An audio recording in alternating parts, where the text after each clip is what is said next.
What's up, everybody? Welcome back to another episode of the Arnies. We are three guys just trying to, understandably, I think, find our way back to Jennifer Connelly. I'm Matt Johnson, and I also enjoy wearing a beanie to indicate that I'm a potentially evil individual. I'm Keith Baker, and I think the University of Chicago's library is a great place to hide. And I'm Austin Terry, and I'm actually an alternate version of normal Austin, but I'm wearing a holiday sweater to show I mean no harm. I really, no bullshit, cannot wait to talk about, like, the clothing of certain characters in this, because it felt so on the nose. My beanie comment also ties into yours, Austin, so clearly we're on the same page, which I'm excited about. But, of course, on today's show, returning to the gift that keeps on giving with Apple TV+, so we can talk about Dark Matter. We talked about the first few episodes a few weeks ago, but we have a lot more to say now, I think. Now, like, this weird sci-fi multiversal type story has wrapped up. If you don't know, or if you haven't listened to our previous episode, this show's about a physicist in Chicago is warped into an alternate version of his life, leaving him to fight to return to his previous life to prevent the alternate version of himself from harming his family. It all sounds confusing whenever you kind of pack it into a sentence like that, but once you start watching the show, it makes a little bit more sense, guys. With that, I think let's just go ahead and get into it. We've already talked about Dark Matter before, so let's just get into our non-spoiler thoughts. I want to know, guys, we were pretty high on this show, I felt like, whenever we were talking about it around the mid-season time, but how are you feeling now that Season 1 is done? At this point, we don't know if a Season 2 is on the way, like nothing has been greenlit yet.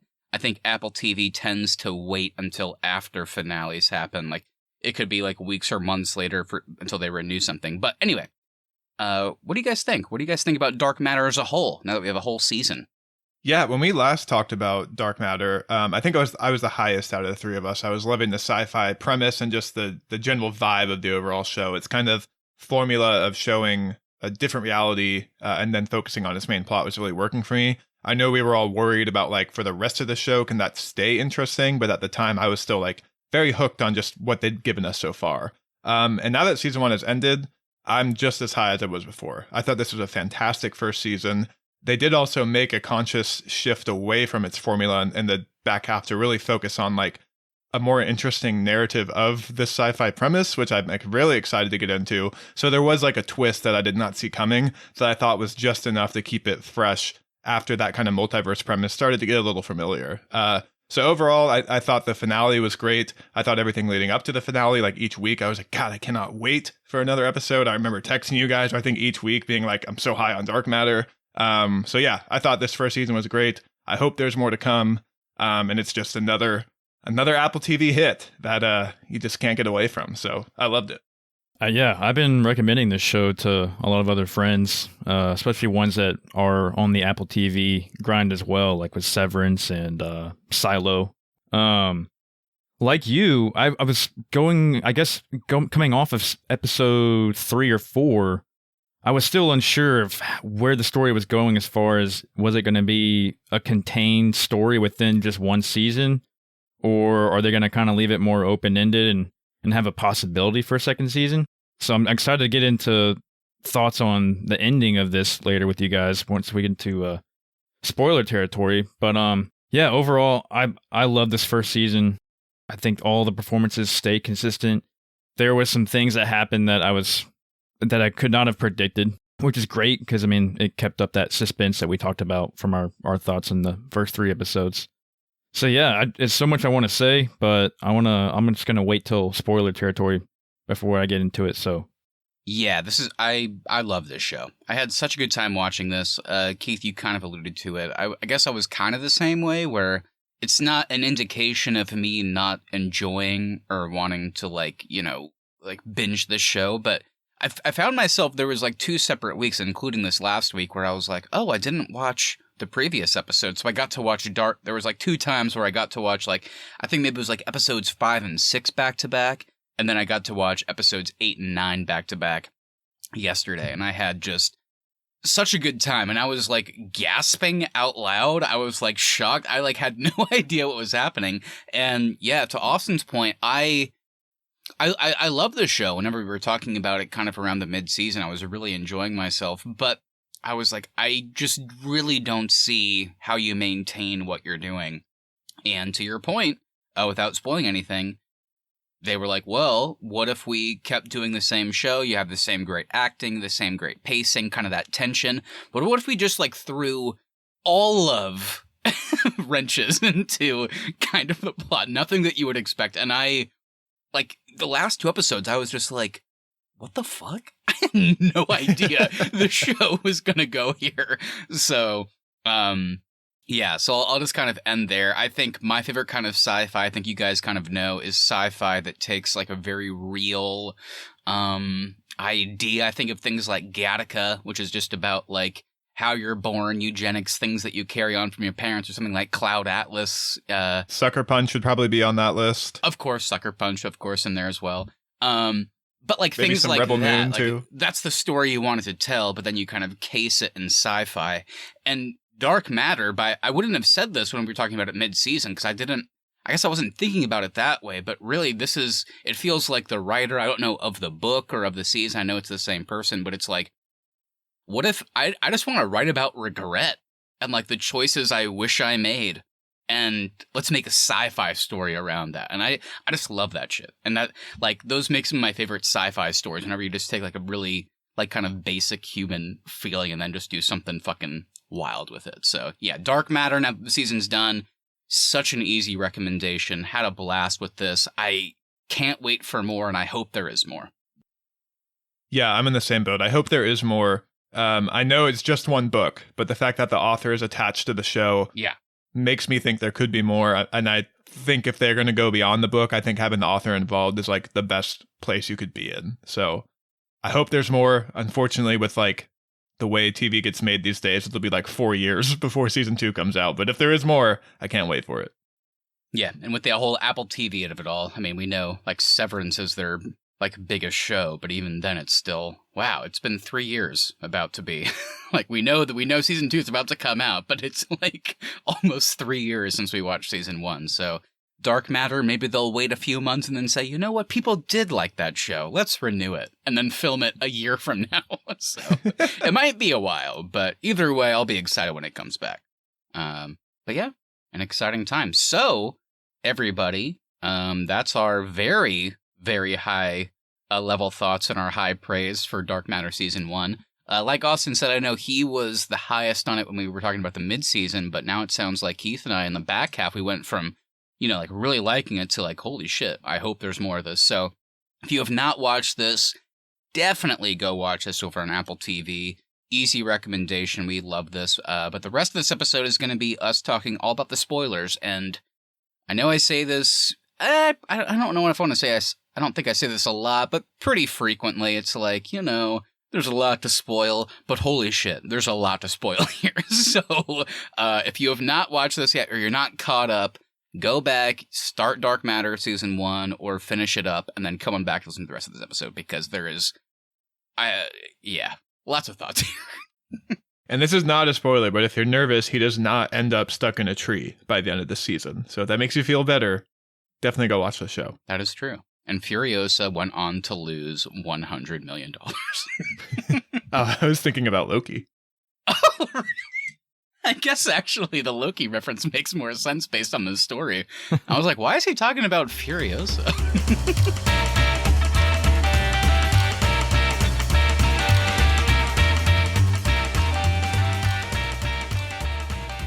All right, everybody, welcome to Spoiler Territory. Let's get into the nitty-gritty of Dark Matter Season 1. And let's start here with, you know, you guys know what we're saying about the show. What is everybody else saying? So Dark Matter has received positive reviews and currently has an 81% over on Rotten Tomatoes. The site's critical consensus is Dark Matter's intriguing ideas are spread a tad thin over its season-long runtime, but fans of foreboding sci-fi will find its residue addictively sticky. I hated saying that last sentence. I feel gross saying that. I don't want to talk about sticky in regards to television. But guys, let's kind of use that as a jumping off point. I mean, we have the greats here. We have Joel Edgerton. We have Jennifer Connelly. 2 people that I've always said, can we not see more of these people and everything? Let's just kind of use that as a springboard to get into this. Where do you guys think would be a good kind of general point to start? Yeah, I'm surprised that the consensus is like the ideas are spread thin, because I thought initially with the first half really does live up to that multiple realities premise, where kind of every episode you're seeing 2 or 3 different things of like, here's a crazy version of Chicago where the sun got too close to Earth and it's like devastated now, and things like that. But that started to feel old. And then it flips in the second half, and it's like, okay, now we're going to focus on variants, and what if every choice was made led to a different version? So I thought like the ideas stayed fresh throughout. So I'm really surprised to see the spread thin thing. Yeah, the only thing to be fair is I think this is the same consensus for whenever we were talking about it mid-season. I would love an updated version, knowing how people feel about this, like the critic-wise, when it comes to the last episode. Because I'm so with you, Austin. It's like, if you felt about this show that way at the time, I kind of get it. But holy shit, I'm glad we're doing a separate episode on this back half, because they really were like, hey, we thought you might say that, so we're going to take you for a ride, and we're going to really change things up. Yeah, I don't agree with that either, Austin. I would say they're just now scratching the surface with this first season. So to say the ideas are spread thin, it's like, I don't know. I think they're going to open up a box that's going to have a million ideas you can run off with this. I don't know where this could go if there is a second season. So I guess we can kind of hit the high points of where the show unfolded versus where we last left off. So when we last left off, there was still only one Ryan, who later got dropped off by evil Jason into the nice version of Chicago. Daniela and good Jason were still paired up together, and there was still really only evil Jason and good Jason, and then that kind of branched off into all different possibilities for Jason. So would you guys want to start with kind of those big plot points? I guess we can start off with evil Jason breaking up the concrete barrier that he had closed the box off with. He's going to hit like a panic mode at that point, like, oh my god, I don't know if I want to be in this world anymore. I don't know that this family life doesn't suit me anymore. This is crazy. Everything's going wrong. I'm going to panic and get out of here again. And then we also have him, going to your point, Austin, about Ryan, who we have him stealing a variant Ryan from another world and taking him to good Jason's world. And then we still have the old Ryan, original Ryan, in the more futuristic dystopian type Chicago world. And I think it's fair to say, when it comes to like dressing up the characters, there is a lot of funny elements when it comes to like the multiverse stuff. It's like, am I really supposed to be able to distinguish which Jason or which Ryan is who unless they have like some scar on their face during a fight in a library? I mean, it's really kind of difficult, but in a funny way that I kind of enjoy. But yeah, that's what I love, Keith, because I mean, that kind of goes back to what I was saying, is like, I love sci-fi that is like, let's take a really average thing and somehow make sci-fi around it. I love, to your point, that this guy, in the span of a couple episodes, is like, I found the world I wanted. I found my family. I'm gonna live here. I'm gonna be happy. I'm so happy that I'm gonna close up this box. I'm gonna put it in cement. Nobody can ever use it. Nobody can ever come back here. And then literally the next episode, he's like talking with his therapist, who's actually his, like, the doppelganger of like his girlfriend from his other world. He's like, yeah, they're kind of annoying. I think I kind of want to leave them. And then he fucking breaks the door down to the box. I mean, that's what I'm talking about. It's like, it's such like a fun way to display regret. And then he gets what he wants, and then he's like, oh, actually, I don't think this is what I wanted. And it's just like on a flip of the dime. I love it. It's like, it's crazy to put this in the show, but it was so fun to watch. It's the classic, like, grass is always greener conversation or conundrum, where I finally get it, but oh wait, it's really hard to replace somebody when I don't know my son has a peanut allergy. Yeah. Also, what was his game plan? The show kind of does acknowledge as the show goes on that, like, yes, he infiltrated this world and replaced the previous Jason, but it's not like he came in with like a bunch of documents or all this information like, oh, my son has a peanut allergy. He really just thought, I'll just replace him and I'll just be a good actor, I guess. And they'll believe that I'm this guy.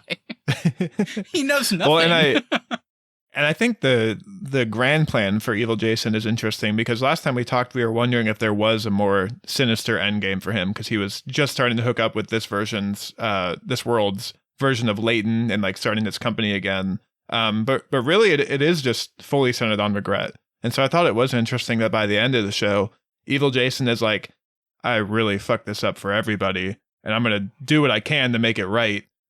Even though I've already I've gotten to a point where the people I replaced have to leave this world. Like it was interesting to watch evil Jason kind of grapple with all of the broader reaching implications of these decisions he made. Because I thought it was interesting that really he had no end game. It was, he thought this Jason would be filled with the same regret he was filled with, and so he thought the switcheroo would just work out perfectly. Yeah, and he thought money could fix it all. And then now we got Daniela following him and figuring it out, like, something's up with this guy. This is not right. I think that kind of ties into it, too. It's just this character, he's like, well, I made this bad decision earlier in my life. I'm going to I'm going to create this box that lets me go to alternate realities. I'll find one where I did make the right decision and had a family. And he thought that's all it really took. Evil Jason never, or I guess, sorry, as they call him in the finale, Jason number 2, never takes into account that, well, maybe after you made the right decision, like, that person grows over the years and becomes a different person. Like, he doesn't even take that into account. He's just like, yeah, I think I can replace him easily. It's like, no, you're an idiot. And then we watch that play out. But I love to your point, Keith, like talking about like her following him. I love the Jennifer Connelly stuff, particularly in the last couple episodes where she's like kind of catching on. One of my favorite scenes in terms of tension was her bailing out original Jason. Because I was like, what the fuck is OG Jason doing? Like smoking a cigar in like a diner. I was like, what's the plan here? And then like even when he gets bailed out, I'm still like, I don't know what the plan is until like the camera cuts over and it shows Jennifer Connelly, and I'm like, oh, so he just wanted to talk to her, but I mean, she's not gonna believe you. And then he's like, I have proof, and I'm like, then it becomes like the most tense scene ever. And yeah, and that's when you start to realize, oh, that evil Jason is kind of just a pathetic, stupid loser. He didn't think about any of this stuff. I like that scene too, because I was also thinking, okay, whenever Jason gets back, how is he going to convince, like, is he just going to swap evil Jason back out with himself and then try to like smooth things over for everything evil Jason's been doing and have Daniela kind of hate him? So I love that like escalation and the ability to convince her and get her on his side. And then also like, it escalates even more when he's like, oh, by the way, there's 50 other versions of me who all want to win you back. We need to talk about that. We texted each other. That's the strong. I mean, that's the big thing that we were kind of referencing earlier. I think we all three of us had an idea of where the season was going, but I don't think any of us predicted everything he was doing in the box was creating another version of himself. And then by the time we get to a few episodes from now, we're going to have like hundreds of Jasons. I always thought it was just going to be quote unquote good Jason versus bad Jason. But it's not that at all. We did actually quickly propose, like, what if there's other variants out there? But we never thought, what if there's variants of good Jason out there? Like, right. That was the connection we didn't make. We also got very close too of predicting, what if good Jason gets so far into this and he gets burnt out at one point and decides this world's close enough, I'm going to replace somebody. We got that episode too. So we had a few pretty good predictions out there. Yeah, that's true. We did. I don't know why I didn't think about it more. I guess you're right. We did talk about the ideas of variants, or even just removing that. We talked about, what if our Jason just kind of, in the box, he's running out of these, his method to kind of continue looking for alternate realities. So it's like, eventually, does he just fucking give up? But the idea going into particularly episodes 8 and 9, I was just completely floored, where it's like, what if we have an evil Jason, but what if we took all these, like, burnt out, kind of crazed, understandably fucked up and sad versions of the Jason that was kidnapped and just kind of made them the villain in the last couple episodes? And it's like, yeah, I did not anticipate that. And that's what I love about sci-fi. It was like totally understandable, but also kind of a mindfuck at the same time. But I was also sad. I felt bad for them. Because, like, they went through the same thing, and they were trying to get home, and all of these versions did get home. And I love what, like, our Jason says to, I think, Jennifer Connelly at one point. He's like, Yeah, the crazy thing is there's so many that made it back, but there's also got to be equally many, if not more, that never made it out of the box, or they died, or they're still lost in there. They may come out later, but there's all these versions of me that are technically me, and all they want to do is get back with you and Charlie. But then you still, part of you is still kind of like, I mean, it seems like a lot of these Jasons kind of just want to kill the bad Jason. It seems like a lot of them aren't as concerned with getting back with the family. So it's that whole thing of like, how do you kind of gauge which ones are good and bad? I don't know. It's a whole thing, but I loved it. And then you have some of them posting, here's everything I went through and why I deserve to get the family back. Yeah. You're right, Matt. I felt so bad for those Jasons because they're the same Jason that loves Danielle and Charlie just as much as our original Jason. So then to lose them again after making it through the box and back, it's got to be devastating. I also was thinking like, man, Charlie's going to be fucked up for life, having to walk through 100%. this room with all his fathers and watching his dad kill multiple versions of his dad. There was one scene that cracked me up, and that was the scene where he goes into the good Jason goes into the bar and has a drink with Beanie Jason. Yeah, and then there's Beanie Jason sitting there. I started laughing because the bartender didn't say anything. The bartender was like, "Oh, do you have a twin brother?" I said that to myself in my head. I was like, oh, is there going to be a line whenever our Jason walks out where the bartender's like, it's almost like a dramatic scene, like, I didn't know you had a twin brother. But no, he just like occasionally looks over like, whoa, that's weird, but doesn't say anything. But that kind of gets to the point, Keith. I loved episodes 8 and 9 in particular, but I did laugh multiple times. It's like every version of quote unquote not our original Jason, but like the not evil Jason, but kind of the bad versions of the original Jason. They all wear the fucking sweater and the beanie. I was like, we get it. Like, we're not stupid. Like, it's every single version of this guy is wearing the same thing. I was laughing in the room when they're all saying goodbye. There's some that, like, there's a few Jasons that are in like cyberpunk coats and stuff. It's like, where did they go? Was that? Yeah. That would have been helpful. So we should probably jump back to our other two kind of side characters with Ryan and Amanda. How did you guys feel about where Amanda left off? And of course, we hear some different versions of how her fate played out from the other Jasons too. I thought it was cool that, I don't know what you call her, Amanda 1 from Evil Jason's World, that she, decided to stay in the futuristic dystopian Chicago, whatever you call it.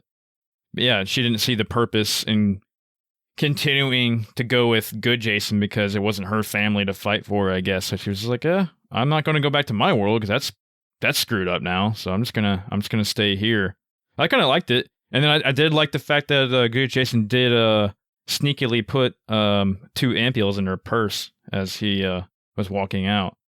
Yeah, I was happy that Amanda was able to find her perfect world because this is also the version of Chicago I believe that she opened as well. So this is like, in her idealized state, like this is what she wanted, and it worked out that it is easier for her to kind of build a life in this world. So I thought it made sense for her character that once she found a world that she could rebuild her life in, she chose to stay.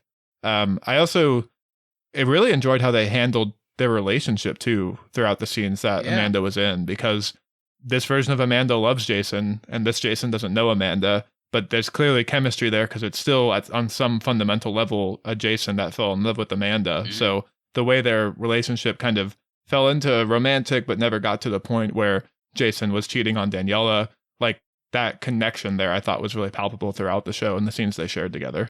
Yeah, and I actually think they did such a great job storytelling-wise and pacing-wise with the Amanda stuff because she felt like her own character that had her arc by the end, and like I was happy to see that she was like, you know what, I've chosen to stay here.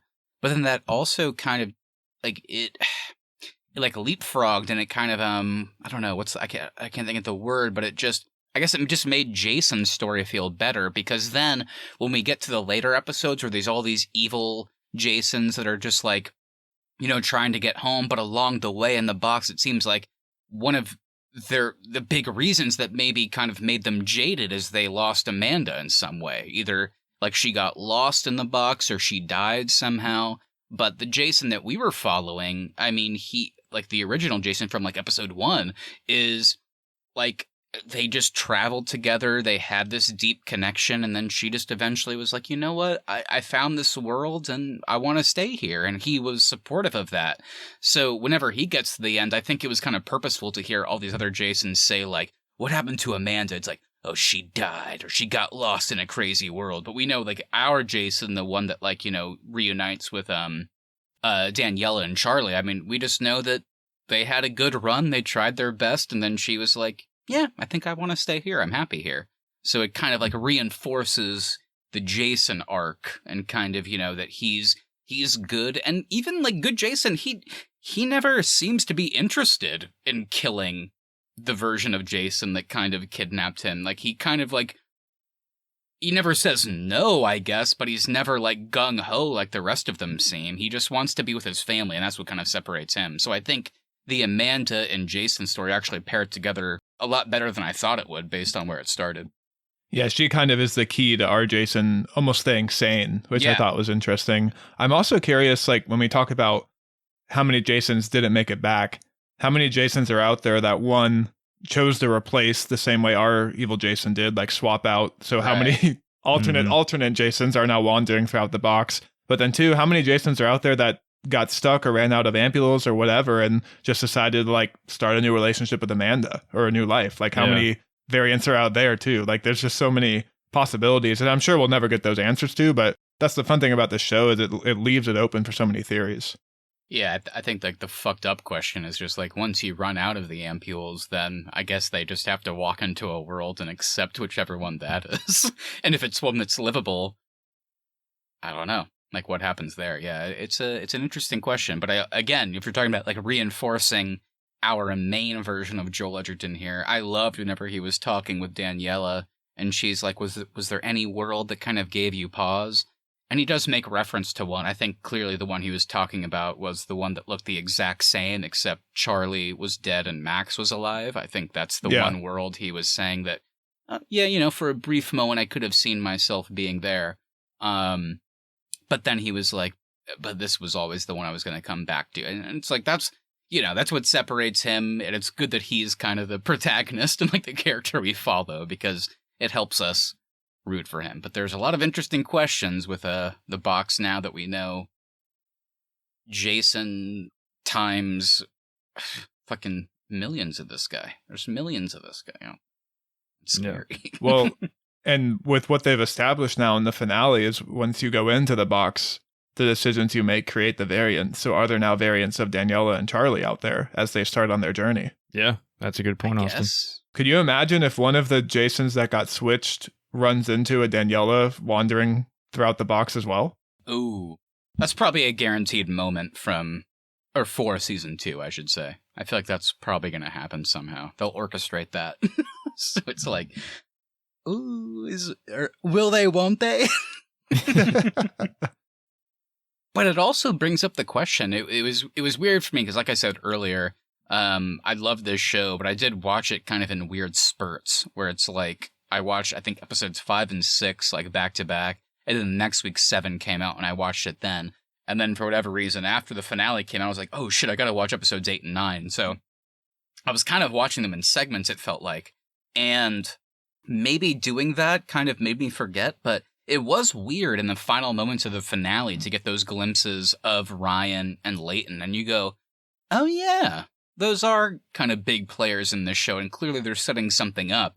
And kind of to your point, Austin, like, you know, could we see like rogue variants of like Daniela and Jason meet up? It's like, well, what the fuck happens when like versions of Ryan or Leighton? Leighton's a very weird character in this show, a character that I enjoy watching and I love the performance. But in terms of screen time, especially in the second half, it begs questions. So I'm like, clearly something's being set up here, but I couldn't even give you a theory or prediction as to what.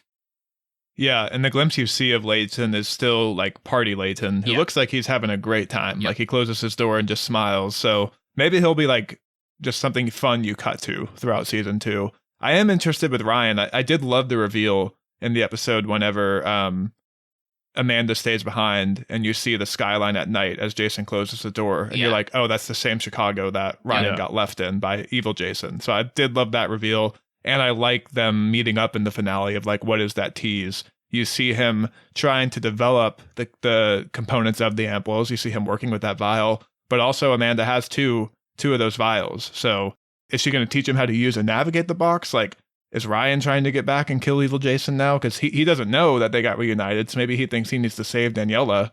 So there's so many possibilities. You're so right. And that's going to be the thing. It's like now anybody that comes back at this point, like it's weird to put it this way, but there is no evil Jason now for everybody else. Because if Ryan returns to this world, if Amanda gets to this world, they're all just going to be like, oh, well, this Jason that's with Daniela and Charlie is the evil one.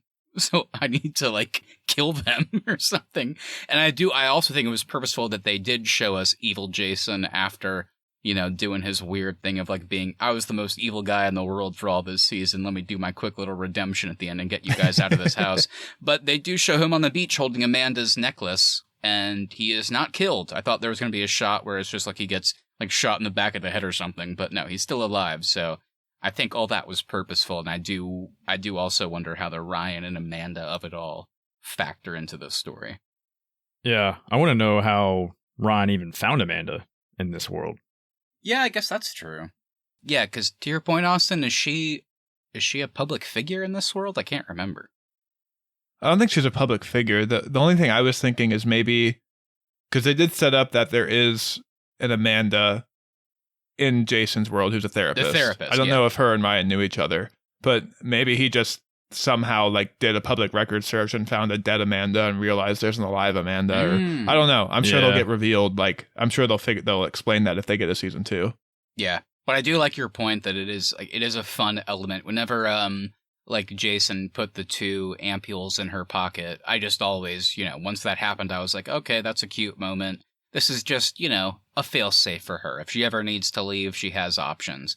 But now that we realize Ryan's in the same world, it's like, and now even in the finale, in the final moments, we see him working on the same thing that we know in evil Jason's original world, Ryan kind of cracked. So we know that this version of Ryan can do this. He can make these. Just seeing that like surprised me as I was like, oh, okay, maybe this is not a fail-safe for Amanda anymore. Maybe this all just turns into, oh, hey, Ryan, like, here's your way to get back home. And what does that mean? Because I think I said this on our first episode, but I love Jimmy Simpson and everything. It always feels like he's not in enough of the TV shows that he's in, though. And I do wonder, like, did he sign on to this? Like, this is going to be a big Apple TV show. Like, I like this character. I'm not in it a whole lot, but season 2, hey, guy, like, the producers are like, season 2, you'll be a big character. And it's like, because now I'm curious, because it's like, where the fuck does this character go? They could also, for season 2, just say, like, hey, the Jason story is done. Oh. This season will now focus on Ryan either trying to get home or Amanda's new life in this alternate world. Like, maybe the premise is, like, how do you start over in a brand new world?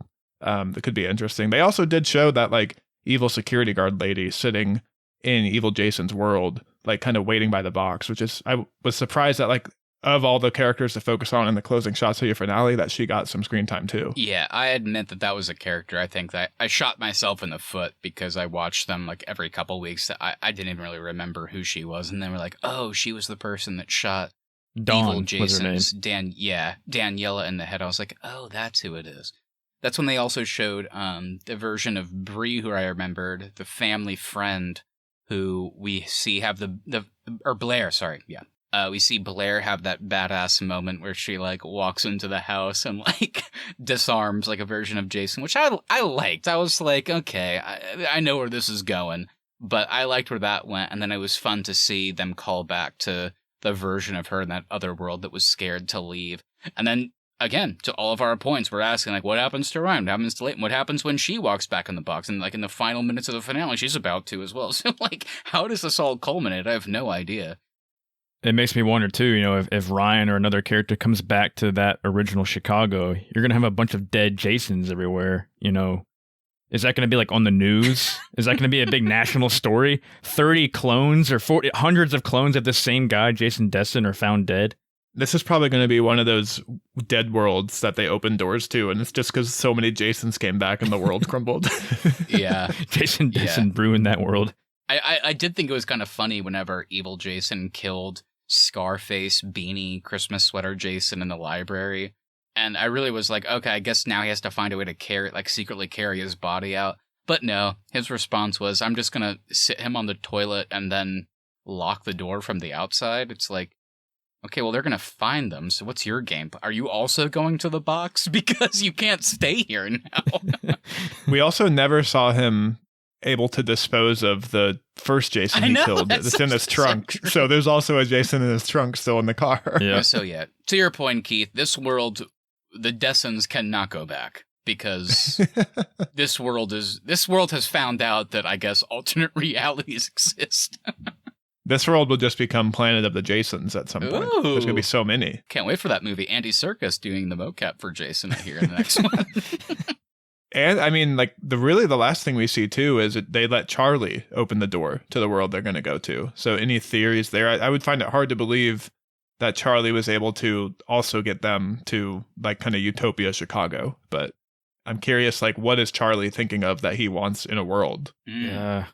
Because what if he thinks of his twin brother Max? You know, what if they go to an alternate reality where there is another Jason, another Daniela, and now there's another Max, and maybe another Charlie there too? I thought you were going to say, what if Charlie was thinking of his skater girl girlfriend that he fucked up with? But yeah, it's a good question.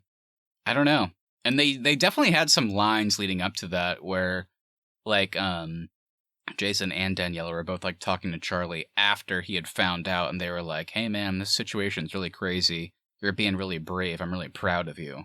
So I feel like it was almost like intentional to have those and then have it end with him walking into a world. And what that world looks like, no idea. But I'm sure it won't be utopian, to your point. And I guess maybe that kind of leads into like general season 2 thoughts, because I think the three of us were a little bit hit or miss in the middle of this season, where we were kind of like, oh, okay, is the rest of this show just going to be episodes where it's like, okay, here's another one of Jason and Amanda walking endlessly through the box. So let's peer into this world. Maybe we'll spend, 30 minutes here. Maybe we'll spend a quick second there. Do you think season 2 is mostly that, of them looking for a world that they like? Or do you think the show kind of surprises us again with like, oh, here's what this show could be? I don't know. I would think the show would surprise us, just given how much they surprised us with the second half of the show. Yeah, I do think we're going to see good Amanda and good Ryan at some point, hopefully find original Jason and Daniela. Yeah, part of me also wonders now if Amanda gets back. Not gets back, I know is such like an old-fashioned term, but I guess I just want to see, does Amanda and Evil Jason, aka the original couple, do they ever like kind of reconvene or reconnect at some point? Because again, like I said, I think I was very surprised, and I think it was very intentional that Jason 2, like the original Jason that started all this shit, is, I mean, without question, still alive at the end. I mean, we saw that, which I was shocked by. So it makes me wonder if maybe there's some Amanda scenes to kind of do there. I don't know. I just don't know how you could have them potentially rekindle a relationship and from Amanda's perspective make that make sense for her character, because she already knows this guy throughout the relationship was still coveting a Daniela he never got and was willing to fully abandon her into his old world to like just disappear and never come back, to like be like she knows he doesn't care about her that much. Oh, yeah. No, I don't mean, like, get back together romantically, but I do want to see them have scenes together. Maybe Evil Jason will try to make right for what he did to Ryan and go get him and place him back in his world. Because he knows what world Ryan's in, so I guess potentially he could go there trying to get Ryan and realize Amanda's there. And then too. He would see his version of Amanda, yeah. Good point. All right, guys. Well, I think that kind of covers most of our thoughts on Season 1 of Dark Matter. And I'm saying Season 1 throughout the show because I'm manifesting. If I just said Dark Matter, then it feels like it's over. I want Season 2, so I have to explicitly say Dark Matter Season 1. every single day until they renew it and greenlight it for season 2 because I'm so excited. But yeah. So you'll be saying that until 2028. No. If you're doing it every day. No. I hope not. No, please don't Severance me again. I don't want to wait 12 years for season 2. Joel Edgerton has to sit in makeup for 6 hours a day to get like a different scar put on him or something so he can play all these variants. Golly.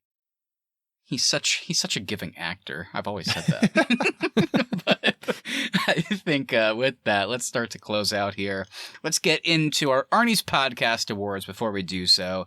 The part of our show where we take something positive, negative, or something in between from whatever we just talked about.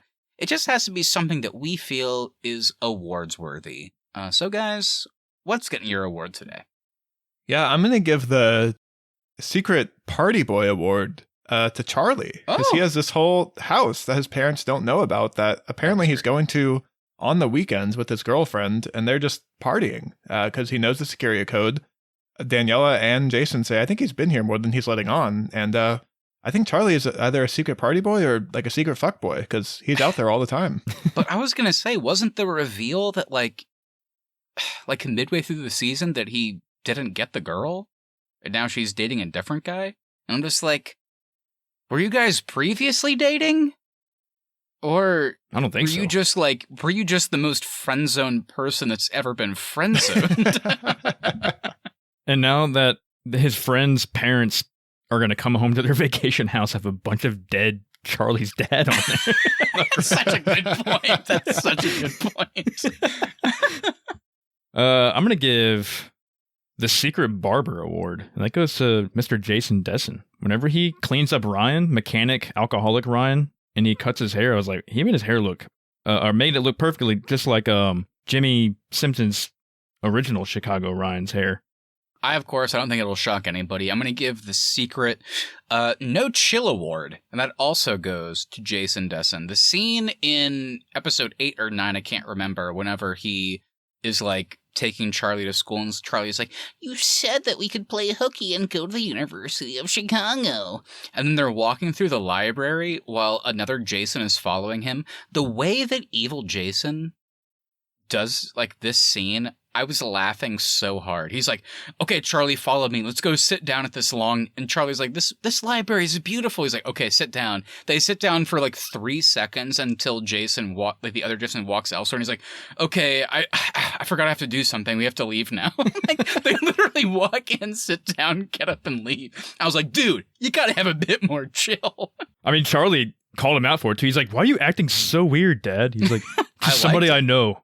Somebody I know is over And there. that was with Charlie. I was like, hey, Dad, I know you know that you're like a multiversal villain, but you got to be more chill in these situations, you know? I also think in that scene, Charlie potentially gave us a hint for season 2, because he says, I don't have the grades to go here. So maybe Charlie is manifesting a world where he's smarter and has the grades to get into University of Chicago. Oh, wow. And skateboard on the side? I think it's going to be Tony Hawk's skate party with University of Chicago. Oh, whoa. Can't wait. Love that. Love that for our friend Charlie. But with that, everybody, thank you all so much for listening. If you enjoyed this episode, make sure you hit that follow button so you never miss our upcoming content. Also, please share us with your friends if you enjoyed this episode. We really appreciate it so we continue to grow our show. Please leave us reviews as well. Even if you don't want to write anything, leaving us a 5-star review over on Apple Podcasts, Spotify, or wherever your podcast really does help us out. At the Arnies is our social, and the Arnies.transistor.fm is our website. We'll be back in a couple of weeks with another episode. And lastly, we want to hear from you, so please send us a message on Instagram at the Arnies, or email us thearniesmedia@gmail.com. What did you think of Dark Matter so far? Any theories for season 2? Anything you say we'll read on the show and react to it live on our latest episode. That's right, everybody. Hope you enjoyed this one. We'll see you next time. Enjoy. See ya. Please meet me at the bean, Daniela.